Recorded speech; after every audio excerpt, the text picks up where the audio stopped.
잘 들어왔어, 아가씨.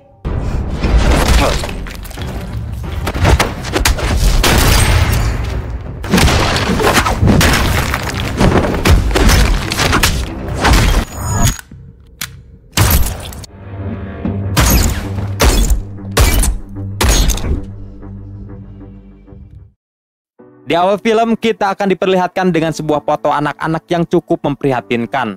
Mereka telah diculik ke sebuah distrik gelap untuk menjadikannya sebuah eksperimen gila. Seluruh anak-anak akan disuntikan sebuah suplemen obat ke dalam otaknya untuk membangkitkan kekuatan super di dalam tubuhnya. Mereka menyebutnya dengan penciptaan manusia super.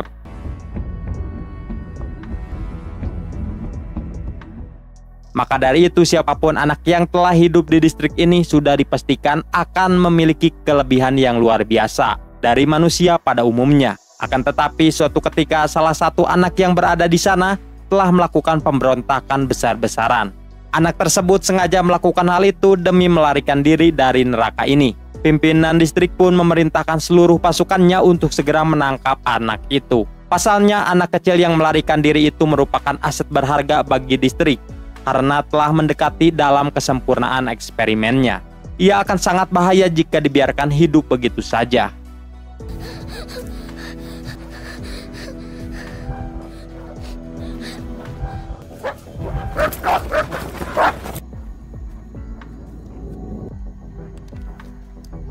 Di sebuah pedesaan terpencil ada seorang petani kebun yang tidak sengaja menemukan seorang anak kecil yang telah tergeletak pingsan dengan kondisi yang cukup memprihatinkan.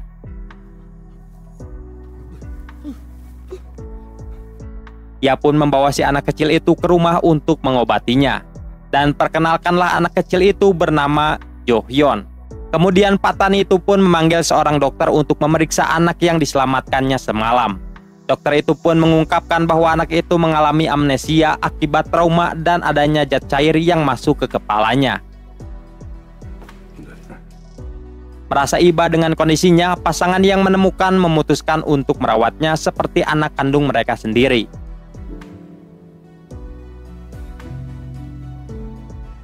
Sepuluh tahun pun berlalu. Anak perempuan tersebut kini telah tumbuh dewasa menjadi seorang perempuan yang sangat cantik dan juga bohai. Ia tinggal di sebuah desa dan berusaha bertahan hidup bersama keluarganya itu. Suatu hari, Jo-hyun mendatangi sebuah toko pakan ternak dan memohon kepada pemiliknya agar memberikannya pinjaman pakan ternak itu. Karena ternaknya belum diberi makan selama 2 hari akibat krisis ekonomi. Namun permohonannya itu ditolak, meskipun si pemilik toko itu mengenal baik ayahnya.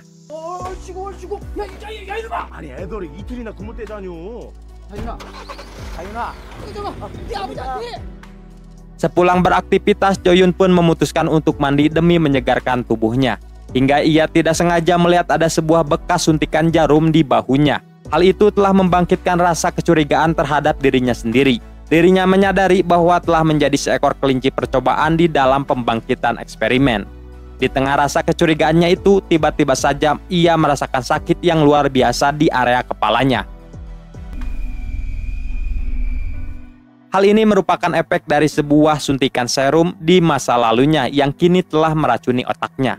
Mengetahui hal itu, ia pun mulai mencari informasi mengenai penyakit yang ia derita. Dalam penelusurannya, ia begitu terkejut saat menemukan bahwa penyakit yang dideritanya itu hampir sama dengan sebuah penyakit mematikan yang disebut Alzheimer. Penyakit ini secara perlahan akan terus berkembang menjadi hidrosepalus dan akan memberikan dampak yang mengerikan, yaitu kematian.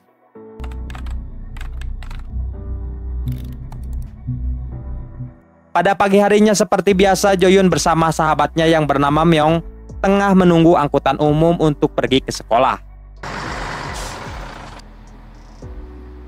Dalam perjalanan, sang teman pun tidak sengaja melihat ada sebuah info tentang dibukanya audisi bernyanyi dengan hadiah yang fantastis.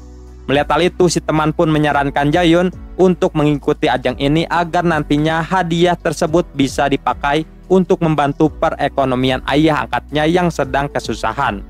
Mendengar hal itu, ia pun sempat ragu untuk mengikutinya. Akan tetapi setelah mengingat kesulitan ekonomi yang sedang dialami keluarganya, ia pun menyetujui untuk mengikuti audisi berbakat ini. 현금이 무려 5억이랴, 5억. 완전히 무능프로인데? Setelah pulang dari sekolah, ia pun langsung pergi ke tempat audisi itu. Hingga kita pun dibuat tidak menyangka sekali saat Joyun yang kelihatan polos dan tidak memiliki skill ternyata mampu memenangkan audisi ini. Dan keberhasilannya itu membuat kedua orang tua angkatnya merasa bangga sekali terhadapnya. Bahkan tidak hanya itu saja, ayah dan ibunya dibuat kagum sekali saat melihat Joyun menampilkan aksi sulap. Meskipun demikian, sebenarnya rasa kekaguman ini sedikit terbaluti oleh rasa kecurigaan. Kedua orang tuanya bertanya-tanya bagaimana Joyun memiliki bakat terpendam dan sangat multitalenta. Di malam yang semakin larut, saat Joyun akan tertidur, tiba-tiba ia merasakan kembali penyakitnya akan kambuh. Dalam perasaan yang tidak karuan ini, dirinya pun mendapatkan sebuah penglihatan yang sangat jelas mengenai sosok orang yang pernah mengejar ketika di distrik. Penglihatan ini terasa sangat membingungkan, namun memberikan banyak makna. Keesokan harinya setelah mengikuti pelajaran sekolah, Joyun bersama temannya terlihat tengah dalam perjalanan pulang menggunakan angkutan kereta.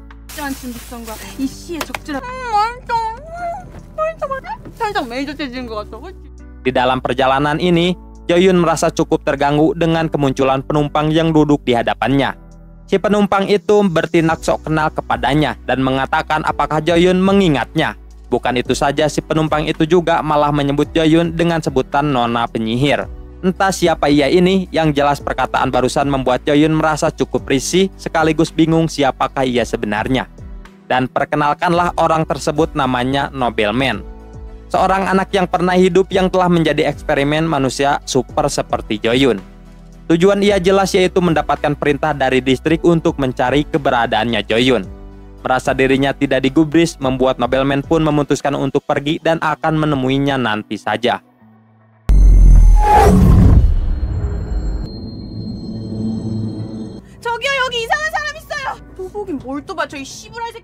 Sesaat akan keluar dari kereta itu, Nobelman tidak sengaja dibuat kesal oleh kedua penumpang yang sengaja menabraknya. Tanpa berpikir panjang, ia pun menghabisi si kedua penumpang itu menggunakan kekuatan supernya.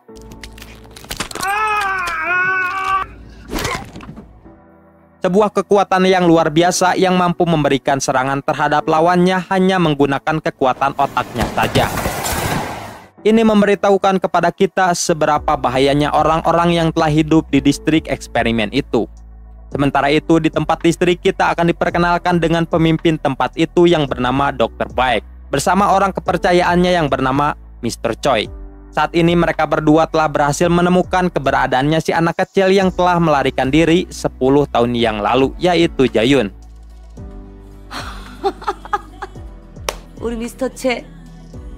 Mengetahui hasil itu, Dr. Baek pun merasa senang sekali. Sebab di antara anak-anak hanya Jayun saja yang berhasil mendekati ke dalam kesempurnaan genetik. Oleh karena itu, Dr. Baek memerintahkan pasukannya untuk segera menangkap Jayun dan membawanya ke sana. Lantaran ia yang ingin melanjutkan eksperimennya terhadap Jayun dalam tahap mode kesempurnaan seluruhnya.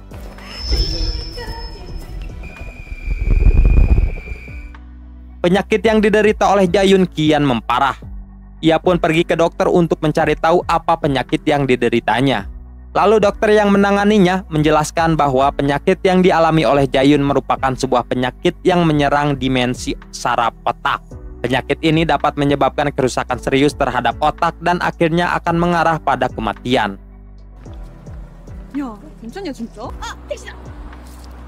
Sesaat di luar, Jayun pun tiba-tiba dihampiri oleh pria yang mengajaknya untuk masuk ke dalam mobil. Tidak lain tidak bukan, mereka ini adalah orang-orang distrik yang ingin menangkapnya. Akan tetapi, Jayun yang merasa curiga dengan mereka menolaknya dengan cara halus.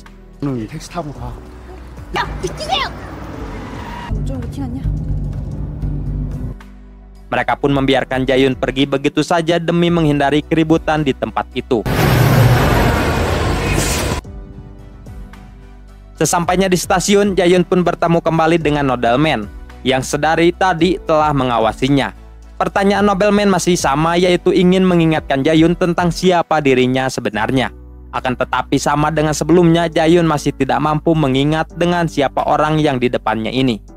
Hal itu pun membuat Nobelman merasa cukup kesal. Lalu ia pun mengancam akan membunuh kedua orang tua angkatnya Jayun agar bisa mengembalikan ingatannya.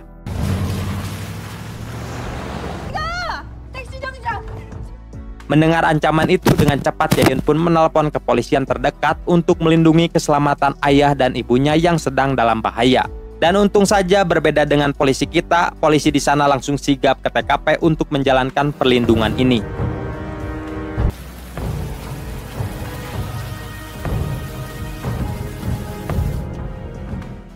Tidak lama dari itu, Jayun pun tiba di rumah dan mendapati ayahnya yang baik-baik saja akibat dilindungi oleh Pak Kepolisian. Ia pun merasa lega sekali atas kesigapan petugas yang lebih dulu berada di sana melindungi sang ayah angkat. Meskipun demikian, Pak Kepolisian pun mengingatkan Jayun untuk menelponnya kembali di saat terjadi sesuatu. Pasalnya saat tadi ia tidak sengaja melihat ada orang yang mencurigakan yang tengah memantau rumah itu.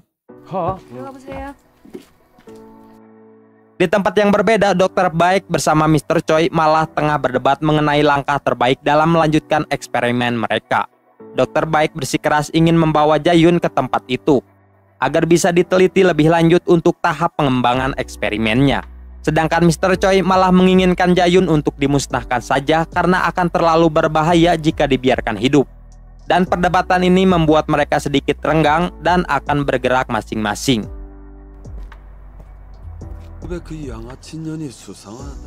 Tanpa sepengetahuan Dr. Baik, Mr. Choi mendatangi seorang ilmuwan lain untuk mengajaknya bekerja sama. Sedangkan di rumah, Jayun sedang merasa kehangatan saat bisa makan bersama keluarga angkatnya ini. Akan tetapi rasa kehangatan ini harus berubah menjadi rasa kesedihan. Karena Jayun baru mengetahui bahwa ibu angkatnya mengidap penyakit demensia, yaitu sebuah kondisi yang menyebabkan gangguan memori sehingga ia sering mengalami lupa atau kehilangan ingatannya. Di malam yang larut di saat semua telah tertidur pulas, Jayun tidak sengaja terbangun akibat rasa sakitnya yang hampir kambuh kembali. Di tengah rasa kesakitannya itu, dirinya pun tidak sadar ada seseorang yang tengah menyelinap masuk ke dalam rumahnya. Dan betul saja terdengarlah suara jeritan dari kamar ibunya dan temannya Myong yang kebetulan sedang menginap. Lantas ia pun mengeceknya dan begitu terkejut sekali saat seorang pria misterius tengah menodongkan senjata terhadap keluarganya. 아저씨들이 찾는 그 애 아니라고요, 저.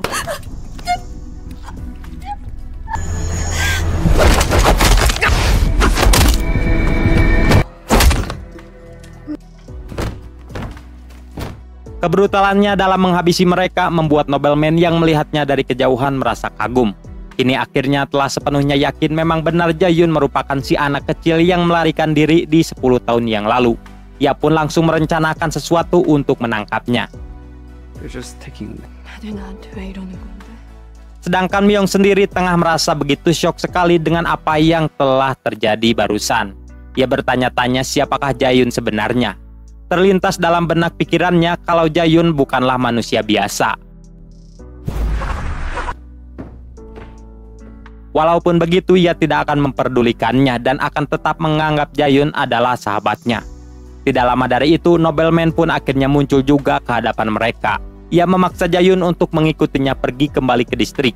Dan jika menolak, maka ia tidak segan akan menghabisi semua keluarganya Jayun. Mendengar ancaman itu, Jayun pun memilih untuk mengikuti kemauan mereka untuk kembali ke distrik.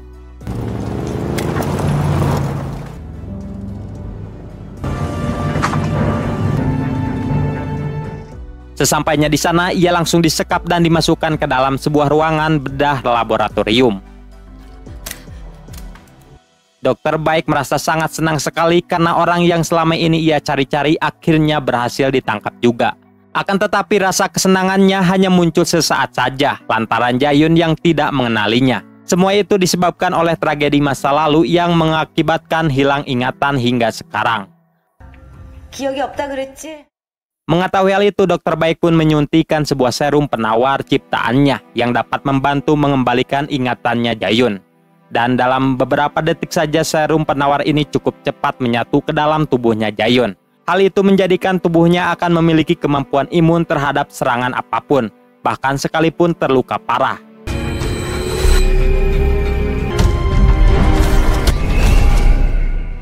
Tubuhnya dengan cepat beregenerasi, mirip dengan seperti kemampuan superhero, begitulah cuy. Ini mengartikan bahwa Jae-yun hanya satu-satunya orang yang berbeda di antara mereka. Bahkan ialah orang yang paling terkuat akibat kesempurnaannya dalam eksperimen gila ini. Namun perlu digarisbawahi, terdapat sebuah kelemahan yang mengganggu sel otaknya yang bisa memicu kematian. Maka dari itu sudah lama Dr. Baik menciptakan serum penawar untuk mengobati kelemahan itu. Akan tetapi serum tersebut tidak sepenuhnya permanen dan hanya mampu menahannya selama 1 bulan saja.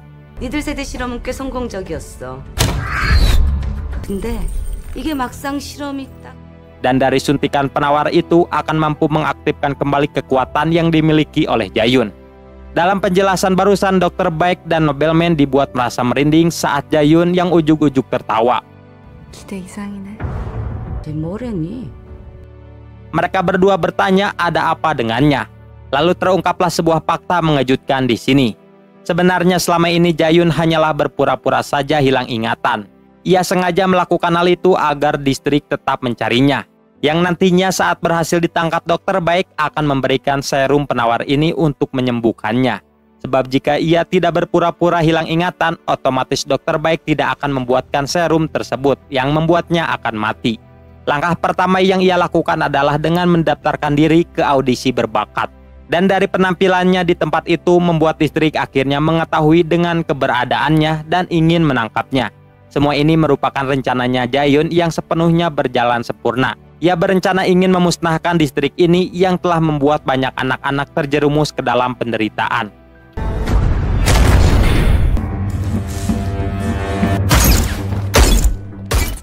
Kemudian Jae-yun pun mencoba menyerang Dr. Baek, namun sial sekali serangannya tidak berhasil.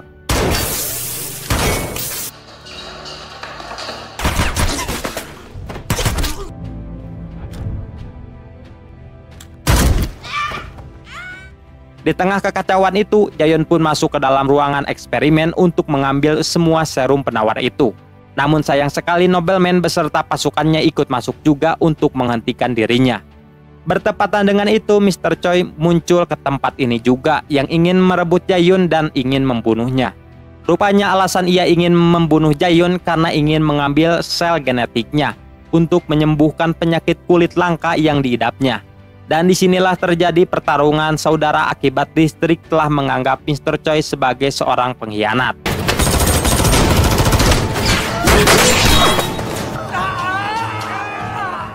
Perkelahian besar itu tidak sedikitnya membuat pasukan Mr. Choi dan Nobelman mati. Pertarungan lebih menegangkan di saat Jae-yun yang ikut melakukan pembantaian massal terhadap mereka ini. Ia membabi buta menghabisi siapapun yang ada di depan matanya. Di antara pasukan Nobelman muncullah seorang wanita yang lumayan kuat namanya Jung Da-eun. Dengan brutalnya ia menghabisi seluruh pasukannya Mr. Choi.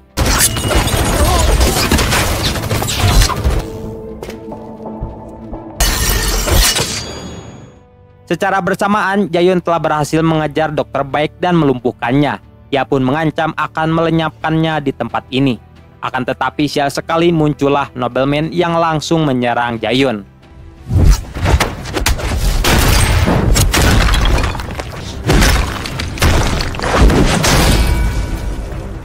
Dalam pertarungan itu, Jae-yun lebih unggul dikarenakan sel genetiknya yang sempurna.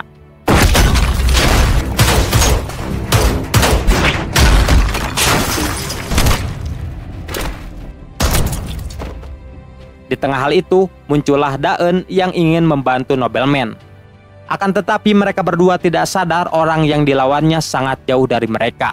Dan benar saja Jae-yun dengan sangat mudah sekali melumpuhkan Da-eun.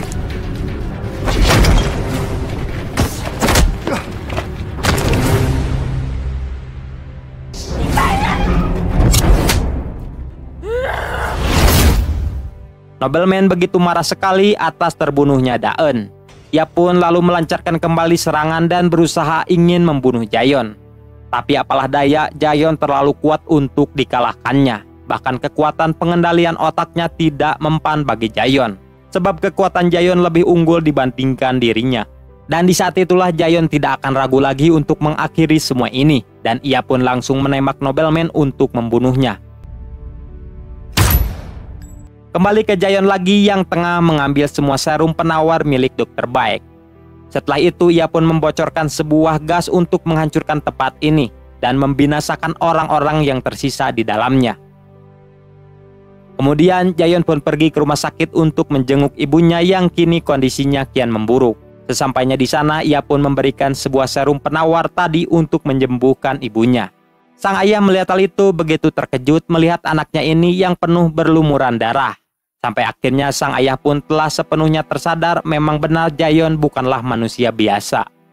Walaupun begitu ia sudah terlanjur menyayangi anaknya ini dan tidak akan memperdulikan siapa Jayon sebenarnya. 3 bulan pun berlalu. Di sebuah rumah di pinggir pantai, Jayon tengah menemui seorang profesor yang sangat mirip dengan Dr. Baik. Rupanya profesor itu merupakan saudara kembarnya Dr. Baik. Bahkan ia sangat ahli dalam menciptakan gen manusia seperti yang pernah dilakukan Dr. Baik sebelumnya. Lalu profesor itu memperlihatkan sebuah serum penawar milik Dr. Baik yang telah dicuri untuk dikembangkan menjadi sempurna. Mendengar hal itu, Jayon pun meminta profesor itu untuk segera menyempurnakan penawarnya. Jika tidak, ia mengancam akan membunuhnya. Tidak lama dari itu muncullah seorang wanita yang ternyata itu adalah Daen. Ternyata saat pembasmian itu Jayon tidaklah membunuh Daen. Bukan tanpa alasan, melainkan Daen merupakanlah rekannya yang telah dijadikan informan untuk menghancurkan distrik. Dan saat ini Jayon telah membentuk tim bersama Daen dalam pembasmian distrik yang masih tersisa di kota. Dan setelah itu film pun berakhir. Mantap.